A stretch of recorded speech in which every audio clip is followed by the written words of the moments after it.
नमस्कार मित्रांनो, मी शोभम पवार. मित्रांनो, रेशन कार्डची केवायसी आता सुरू झालेली आहे.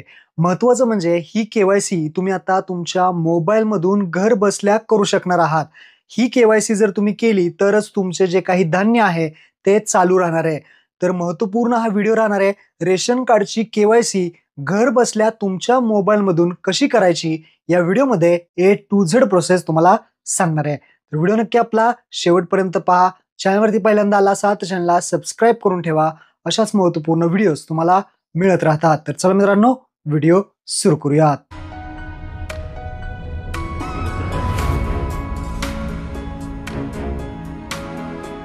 तर मित्रांनो, तुमच्या मोबाईलमधून प्ले स्टोअर ओपन करा. प्ले स्टोअरवरती तुम्हाला सर्च करायचं आहे मेरा केवायसी. तर अशा पद्धतीने पहा, मेरा ई केवायसी असं सर्च करा. मेरा ई केवायसी सर्च केल्यानंतर हे ॲप्लिकेशन येईल, पाहू शकता. Mera e KYC national information centre गव्हर्नमेंटचं आहे ॲप्लिकेशन. हेच ॲप्लिकेशन आपल्याला इन्स्टॉल करायचं आहे. मेरा ई केवायसी हे ॲप्लिकेशन इन्स्टॉल करा. इन्स्टॉल केल्यानंतर हे ॲप्लिकेशन ओपन करा. आता ओपन केल्यानंतर तुम्हाला अशा पद्धतीने हे इंटरफेस दिसेल. ओपन करतोय. ओपन केल्यानंतर असं पहा, मेरा ई केवायसी. त्यानंतर परमिशन द्या. व्हाईल युजिंग द ॲप अशा पद्धतीने यावरती क्लिक करा. पुन्हा एकदा व्हाईल युजिंग वरती क्लिक करा. परमिशन दिल्यानंतर इथे म्हणते face RD app not install. तर अजून एक ॲप इन्स्टॉल करायचं. इथे डाउनलोडचं बटन दिसेल. या डाउनलोड बटनावरती क्लिक करा. आधार फेस RD हे एक ॲप्लिकेशन आहे. हे आपल्याला फक्त इन्स्टॉल करायचं आहे. याला ओपन वगैरे करायचा ऑप्शन येणार नाही. फक्त हे ॲप्लिकेशन ओपन करा आणि सोडून द्या. आता हे इन्स्टॉल करून पाठीमागे या आणि हे जे मेरा ई केवायसी आहे हे पुन्हा एकदा ओपन करा. आता हे प्रॉपरली तुम्ही पाहू शकता, मेरा केवायसी ॲप ओपन झालं आहे. त्यानंतर इथे स्टेट निवडायला तुम्हाला विचारेल. तर यामध्ये आपलं महाराष्ट्र स्टेट पहा खाली आहे. महाराष्ट्र स्टेट निवडायचं आहे. महाराष्ट्र स्टेट निवडल्यानंतर तुम्हाला खाली व्हेरीफाय लोकेशनचं बटन दिसेल, त्यावरती क्लिक करायचं आहे. व्हेरीफाय लोकेशन होत नसेल तर तुमच्या मोबाईलमधलं लोकेशन ऑन करून घ्यायचं आहे. असं खाली तुमचं शटर खाली घेतलं की जे लोकेशन आहे हे ऑन असणं गरजेचं आहे. मोबाईलचं लोकेशन ऑन असेल त्यानंतरच तुम्हाला व्हेरीफाय लोकेशनवरती एकदा दोनदा क्लिक करायचं आहे. क्लिक केल्यानंतर तुम्ही पाहू शकता पुढे येणार आहात. यामध्ये आता आपल्याला आधार नंबर विचारला आहे. ज्या व्यक्तीची तुम्हाला केवायसी करायची आहे त्या व्यक्तीचा इथे आधार नंबर टाकून घ्यायचा आहे आणि खाली जनरेट OTP वरती क्लिक करायचं आहे. आता आधार नंबर ज्या व्यक्तीचा टाकलेला आहे त्याला जो काही मोबाईल नंबर लिंक आहे त्या आधारच्या मोबाईल नंबरवरती एक OTP येईल. तो OTP इथे 6 डिजिटचा टाकून घ्यायचा आहे आणि खाली कॅप्चा दिलेला आहे.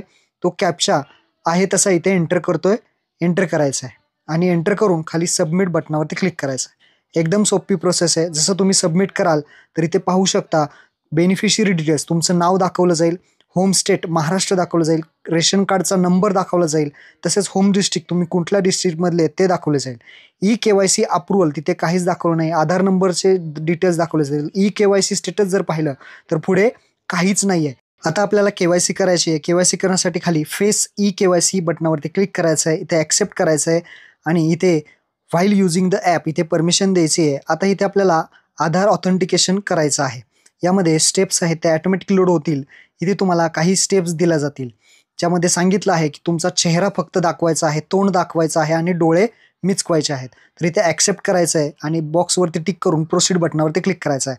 ज्या व्यक्तीचा आधार नंबर टाकला आहे तो व्यक्ती समोर घेऊन त्या मोबाईलमध्ये अशा पद्धतीने फोटो घ्यायचा आहे जो की त्या गोलमध्ये आपलं तोंड आणि डोळे असे दिसले पाहिजेत. तर व्यवस्थित फोटो घेतला की पाहू शकता e KYC status, e KYC registration successfully झालेली आहे. डेट आणि टाईम सुद्धा दाखवला जाईल. केवायसी आपली झालेली आहे, काम झालेले आहे, ओके करायचं आहे. आता आपलं केवायसी कंप्लीट झाली आहे. केवायसी कंप्लीट झालेली आहे का नाही हे आपल्याला पाहायचं आहे. ते पाहण्यासाठी आपलं महाराष्ट्र स्टेट निवडा, व्हेरीफाय लोकेशन करा, तसेच आधार नंबर टाका आणि जनरेट OTP वरती क्लिक करा. आधार कार्डला जो मोबाईल नंबर लिंक आहे त्यावरती OTP येईल. तो OTP इथे टाकायचा आहे आणि इथे कॅप्चा दिसेल तो टाकून सबमिट करायचं आहे. आता पाहू शकता की आपलं status e KYC status Y दाखवत आहे, म्हणजे यस, आपली केवायसी इथे झालेली आहे. अशा पद्धतीने तुम्ही केवायसी करू शकता आणि केवायसी झाल्यानंतर आपली केवायसी झालेली आहे का नाही हे तुम्ही पाहू शकता. महत्त्वपूर्ण हा व्हिडिओ आहे. आपल्या सर्व मित्रांना तसेच घरातील व्यक्तींना शेअर करा आणि प्रत्येक व्यक्तींची केवायसी करून घ्या. महत्त्वपूर्ण व्हिडिओ शेअर करा. धन्यवाद. जय हिंद, जय महाराष्ट्र.